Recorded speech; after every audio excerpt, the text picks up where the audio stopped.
Breakthrough Media.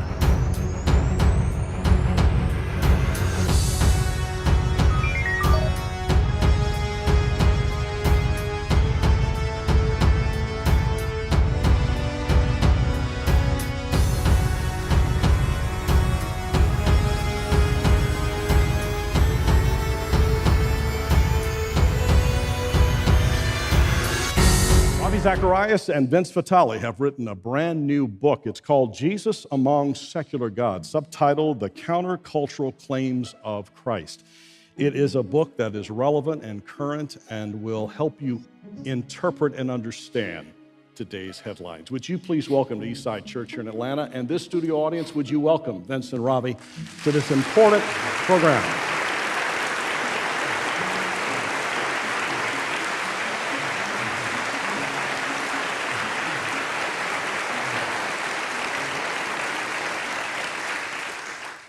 We had a segment together earlier, Ravi, before Vince was able to join us, and when we were talking, you provided for us a little bit of the background and rationale of this book. Let's talk about what it is again to a new audience that'll be joining us that maybe didn't hear us earlier.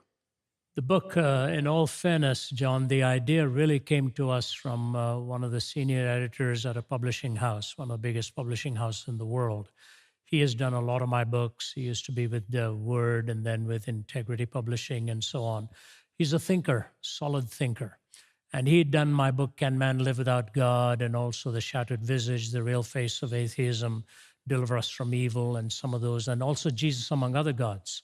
So he said, the time has come to talk about Jesus and secular gods. And he's a great admirer of Vince's writings as well. He said, why don't you two get together and do this? He suggested about 8 or 10 isms and schisms and all of that. Vince reduced it down to these handful. One of my professors at graduate school, John Warwick Montgomery, used to say, whenever you get onto a train of thought, make sure to check your ticket to see where it's going to get you off. And these isms have got tickets that have not been checked.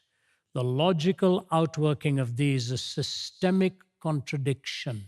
And when an idea is contradictory, it cannot possibly be true when two statements are mutually exclusive, unconditioned. So we look at humanism, scientism, and look at the strengths of them. What were the nobler sides of those? They're not ill-willed to start with. But if it is taken, let me put it this way. When you move through the isms going back across centuries, from rationalism to empiricism to existentialism and to postmodernism, all of these, the mistake that was made is that in grabbing the finger of one way of interpreting reality, they thought they were grabbing the fist of reality. These were single ways of testing truth. And the Christian is the only one who can put all of these together in rationalism and existentialism and empiricism. The Christian is not against these testing of truth claims. He or she is just making the case that if you want a coherent worldview, then the metaphysical side has to be examined too. And that's what this book really does, the philosophical and existential side of reality. So there's 9 chapters here, and these isms are taken chapter by chapter. You and Vince go back and forth in the way you structure it. Vince, people have had 4.5 decades to find out about Ravi Zacharias, his story, his salvation, the crises, the moments of decision in his life. Before you became a Christ follower, were you worshiping these secular gods, or one of these gods, or some of them? Yeah, thanks. I certainly would say that I was. Ravi said in the earlier segment, not to play God, and that's really what I wanted to do, wanted to play God. Nietzsche said, if there were gods, how could I bear not to be a god? And that's a line that resonated with the person that I was. Kierkegaard said, if I ask you for a glass of water, even if you bring me a better drink, I'll be indignant just because you didn't give me what I wanted, and that's what I really want. Those are quotations that characterize where I was. And the justification that I had erected to be able to play God was rationalism. I had assumed that faith was blind. I had assumed that reason and faith were contradictory. And it was when I showed up at Princeton to study philosophy, I was very blessed to meet some thinking Christians who encouraged me to read the Bible for the first time. And when I opened it up, I was just incredibly surprised to see the Bible talking about examining and refuting and arguing and debating and even proving. And, for me, the idea that faith could be rational opened up incredible horizons. I then encountered the evidence for the resurrection of Jesus. I couldn't believe how strong I was finding it. So I got in touch with the 2 top religion professors at the university, and I said, would you talk with me about this? I said, I'm seeing this evidence, the eruption of Christianity, an empty tomb, hundreds of people who were utterly convinced that they had seen this man after he had clearly been killed. As Ravi was saying, criticism without alternative is empty. If you don't explain that by the resurrection, how do you explain it? And one of them glanced without conviction towards a mass hallucination theory, which is riddled with problems and has earned no credibility in the scholarly literature. The other one told me that as a historian, he simply wasn't interested in the question. And I began to wonder whether G.K. Chesterton was right, that Christianity hadn't been tried and found wanting. It had been found difficult and left untried. And so for me, clearing away the intellectual objections, clearing away the obstacles of the mind, it allowed me to open up my heart to Jesus. It allowed me to recognize the reality of sin in my life. It allowed me to get to that honest place before God. And, for me, it was May of the year 2000. I can remember I was in my dorm room, 122 Jolene Hall. I was by myself, but I was just overcome with the reality of God. And I exclaimed out loud, man, this really happened. And that was the beginning of me living in a daily relationship with Jesus. Aren't you glad it really happened?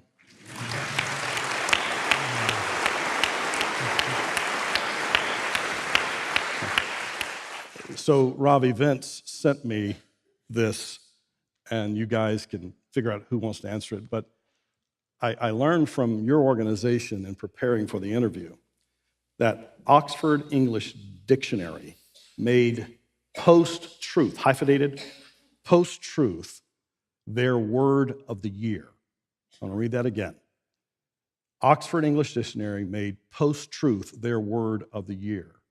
Do either one of you wish to sober us as to what that means in today's society when it comes to the deep questions of life?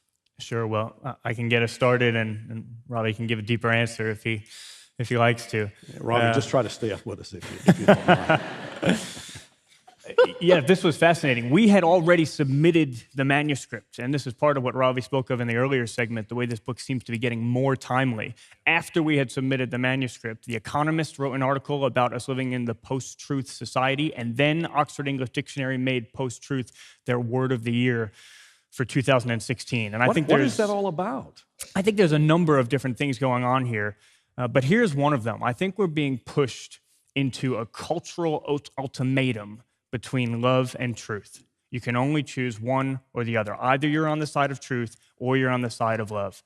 And in our society of microaggressions and trigger words and safe spaces and speakers being no platformed if they have anything controversial that they might bring to a university, truth is seen as dangerous. And there's this assumption that truth of its nature is offensive and that disagreement with someone will lead you on a trajectory to the devaluing of them, and then to the intolerance of them, and then to extremism, and then to violence, and then to terrorism. And so if you're committed to truth, you're actually a terrorist in the making. And faced with that ultimatum, I think most of Western society is fleeing from the truth to this post-truth culture. Now, I think there's a real irony here, because a post-truth culture is inevitably also a post-love culture, because there's nothing more unloving than refusing to share the truth with another person. If you have a truth that can greatly benefit someone, it is an act against love not to share it with them.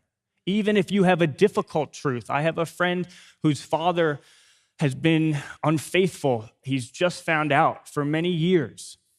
And he refused to share that truth with the family. And now that family is living with the consequences of his trying to live in a post-truth way. Now, here's the amazing thing about Christianity. It refuses to make a choice between love and truth, because God is truth. Jesus is the way, the truth, and the life. And God is love. Therefore, truth is love, and what our calling is to absolutely refuse to separate the two, and that's what the gospel is.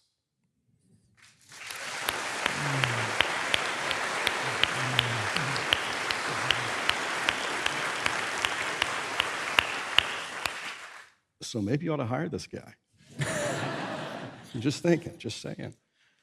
So when I first met you, and when Jeff and I, guys like us, were in early formation 25, 30 years ago, the phrase was postmodern, right? Now we've moved to post-truth. Where does post-truth take us? What are the consequences of a post-truth word and all that that represents? What's the consequences in society? You know, the term has two meanings. If you were to ask an Oxonian, they'll probably tell you this in defense of what they're trying to do.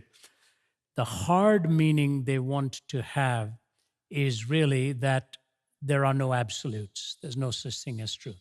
But the soft meaning is what they really are going with, that you cannot ultimately know the truth. They're just facts. They're not necessarily self-revealing truths. And it came in the context of the political process. And the interesting thing about the Economist article on post-truth is that 90% of the illustrations given about how truth doesn't matter is about the present president-elect. Just one single statement about the other candidate that was also running, which told me that the journalist was playing the same game. They were not really telling the truth. They weren't equally distributing the weight of responsibility for every candidate to tell the truth. It was tendentious, using it in one direction. But the whole idea is of that whatever you feel you need to say, truth is governed by emotions, not by reality and facts. That's the softer and real meaning. When you think of what Winston Churchill said, that truth is the most valuable thing in the world, so valuable that it is often protected by a bodyguard of lies. And Natan Sharansky, the former justice minister of Israel, held as a political prisoner in Russia, when he went to Russia, went to lay a wreath at Andrei Sakharov's grave. Sakharov is the one who gave to the Soviets the atomic bomb.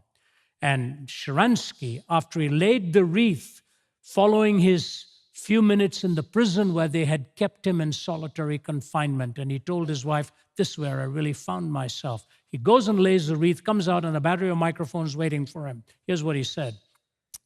Before Sakharov died, he made this comment: "I always thought that the most powerful weapon in the world was the bomb."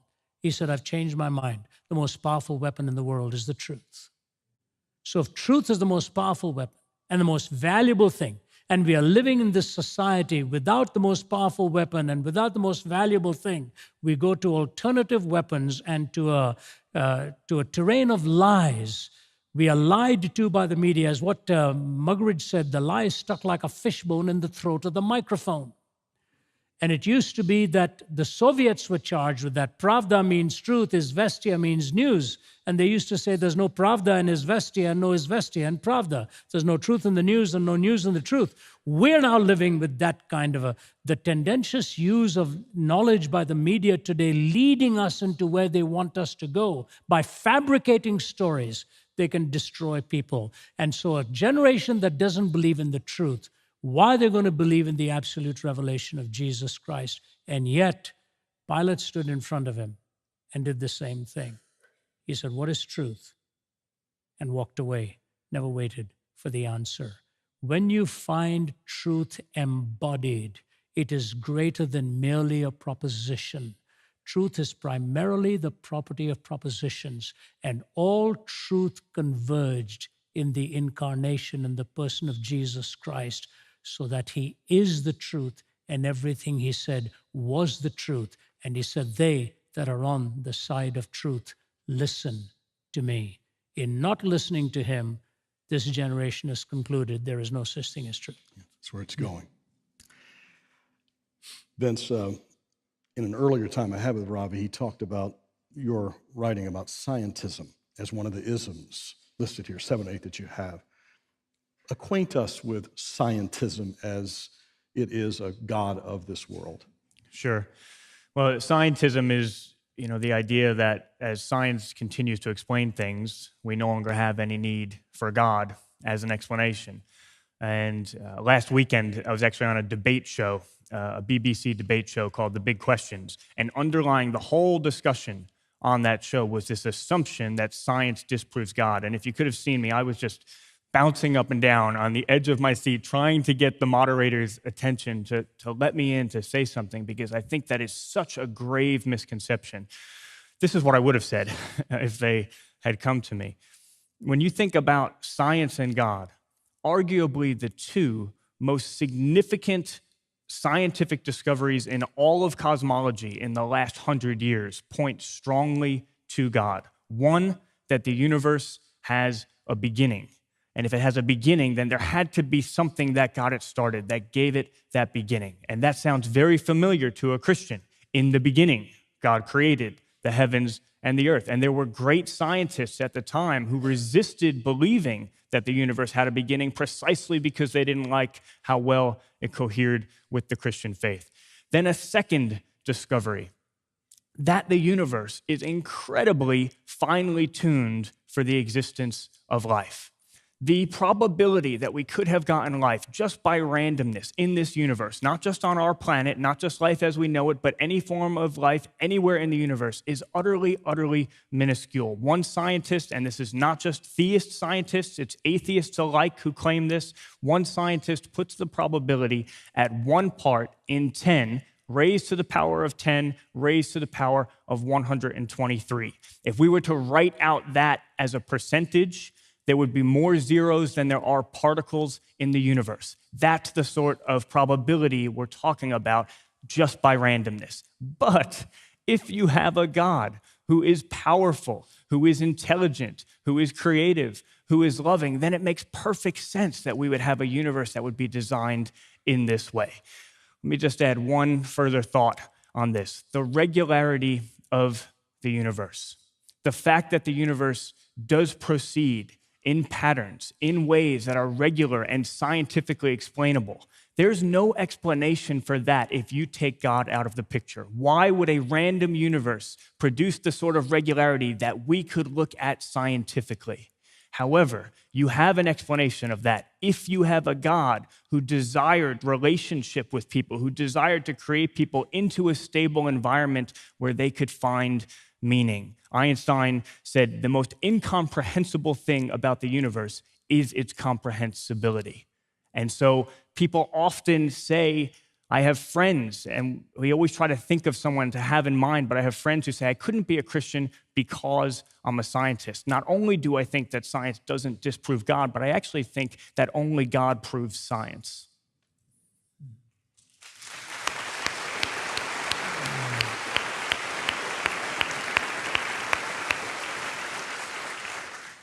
Ravi, last question, and we want to tell people how to get this book. 44 years of ministry now. You have spent decades looking at these secular gods, talking to the best and brightest to defend these gods. You've looked at histories, definitions, and characters, players of these gods.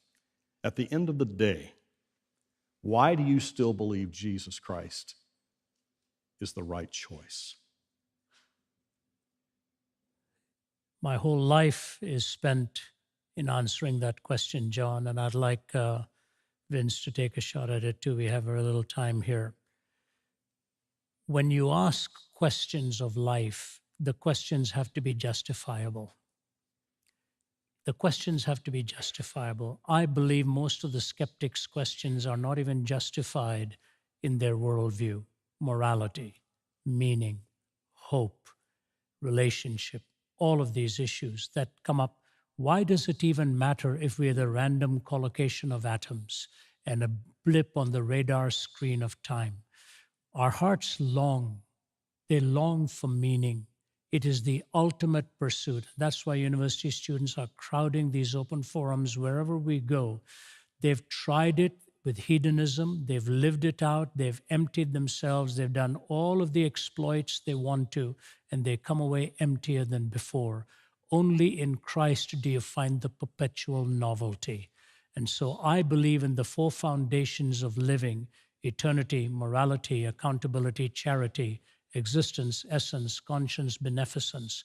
Those four pillars are what we long for and are only explainable in the person and the work of Jesus Christ. No other worldview deals with grace, truth, and love the way Jesus Christ did. And in his incarnation, in his life and death and resurrection, there is no other entity on the face of the earth before or now who ever comes close to the coherence that Christ gives to life, meaning, and hope. I will always believe. I came to know Christ on a bed of suicide. I had no hope and no meaning. Now I have the full understanding of what life is really about, and I want to live for him and serve him and answer the questions the way he did, so that people will find in him the way, the truth, and the life.